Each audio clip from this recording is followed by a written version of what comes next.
Hi guys, எல்லாருக்கும் வணக்கம் guys. இந்த வீடியோவில் நம்ம என்ன பார்க்க போகிறோன்னா, கண்டிப்பாக அடுத்த போட்டி டெல்லி அணிக்கு ஆப்போசிட்டாக நாங்கள் தான் வெல்வோம், அதுவும் எங்கள் கோட்டையில். அது மட்டும் இல்லாமல் கண்டிப்பாக இந்த வாட்டி ஒரு புதிய பிளேயர் அணியில் திரும்ப போகிறாரு, முக்கிய வீரர் கூட. அவர் பொறுத்திருந்து மேட்ச் அப்போ பாருங்கள் அப்படின்னு சொல்லிட்டு சிஎஸ்கே அணி பேட்டிங் பயிற்சியாளரான மைக்கேல் லசி பார்த்தீங்கன்னா இன்றைக்கி காலையில் பத்திரிகையாளர் சந்திப்பில் டெல்லி எதிரான போட்டி குறித்து ஓப்பனாக சவால் விட்டுருக்க ஒரு முக்கிய வீரர் வரப்போகிறான்னு சொல்லியிருக்காரு.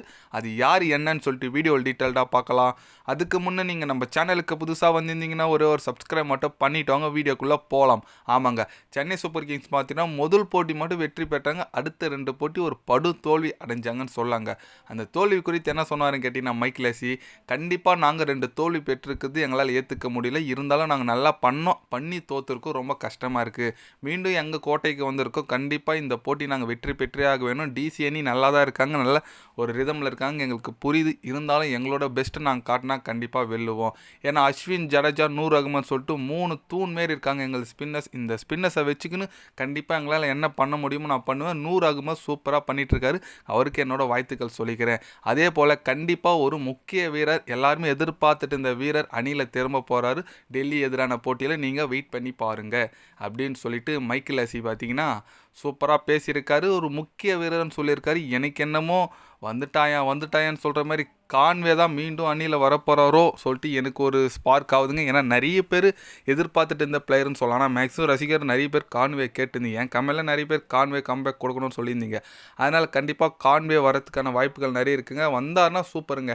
ஏன்னா ரச்சின் ரவீந்திரா கான்வே ஓப்பனிங் கூட போட்டுடலாம், இந்த திருப்பாத்தி தூக்கி வெளியே போட்டுடலாம். Conway, Rachin Ravindra, New Zealand openers அப்படியே இறங்கினாலும் சூப்பராக இருக்கும். அப்போ நம்ம Ruturaj jacket actually 1 down 2 down நம்ம தூபே அப்படின்னு சொல்லிட்டு நல்லா போவோம். அதனால் கண்டிப்பாக ஒரு கான்வே மீண்டும் வர்றது நல்லதுங்க அணிக்கு. அது முக்கியமாக சென்னை அணிக்கு ரொம்ப ரொம்ப நல்லது.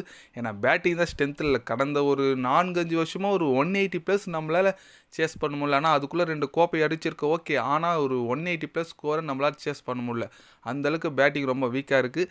அது இந்த வாட்டி கண்டிப்பாக கிளாரிஃபிகேஷன் பண்ணி ஆகணுங்க. நம்ம சிஎஸ்கே ஒரு நல்ல ஒரு பேட்டிங் டெப்த்தை கான்வே வந்தார்னா நல்லாயிருக்கும் நான் நினைக்கிறேன். அதனால் நீங்கள் சொல்லுங்கள், நம்ம சென்னை அணியில் கான்வே வருது ஓகேவா இல்லையா? நம்ம மைக்கேல் லசி சொல்லியிருக்காரு ஒரு முக்கிய வீரர்னு சொல்லிட்டு, அது கான்வே இருக்கலாம் நான் சொல்கிறேன். உங்களோட கருத்துக்கள் என்ன? கான்வே வந்தால் நல்லா இருக்குமா? நீங்கள் என்ன நினைக்கிறீங்கன்னு சொல்லிட்டு மறக்காமல் கமெண்டில் கொஞ்சம் சொல்லுங்கள்.